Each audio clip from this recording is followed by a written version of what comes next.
এবার বৃন্দাবন দর্শন। বৃন্দাবনের যে কজন ঠাকুর আছে, সপ্ত দেবালয়, 7টি দেবালয় প্রধান, তার মধ্যে এখন 3টি মাত্র বৃন্দাবনে আছে আর 4টি রাজস্থানে আছে।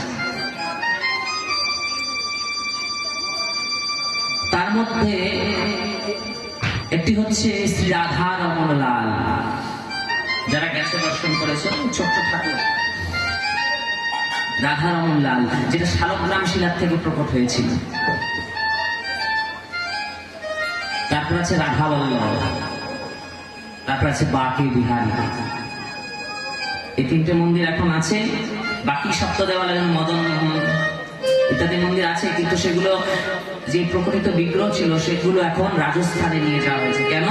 যখন মোগলদের আক্রমণ হয়েছিল তখন ওই বিগ্রহগুলোকে সুরক্ষা দেওয়ার জন্য, তখন মন্দির ভাঙচুর করছিল, সুরক্ষা দেওয়ার জন্য সেই বিগ্রহগুলি রাজস্থানের রাজারা নিয়ে গিয়ে সেখানে লুকিয়ে রাখে এবং পরবর্তীতে সেখানেই গোবিন্দ দেবজি, গোপীনাথজি সবাই সেখানে পূজিতা হচ্ছে।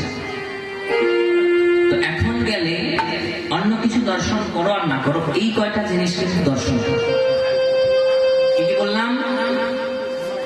রাধারমন লাল, রাধা বল্লভ লাল আর বাকে বিহারী, এই 3টে মন্দির যাবেই যাবে। তারপরে বাদ বাকি যাও না যাও সেগুলো পরের কথা। তারপর বৃন্দাবনের পরিক্রমা।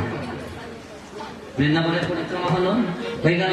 এবার একদিন যাও বর্ষানায়, রাধারানীর নিজ স্থান, সেখানে বর্ষানা পরিক্রমা। তারপরে হবে গোবর্ধন পরিক্রমা, 21 কিলোমিটার। সেই গোবর্ধন পর্বত, যে পর্বত ভগবান শ্রীকৃষ্ণ তুলেছিল, সে পর্বত পরিক্রমা। কত সন্ত মহন্ত এখনো সেই গোবর্ধন পরিক্রমা করছে শুয়ে শুয়ে।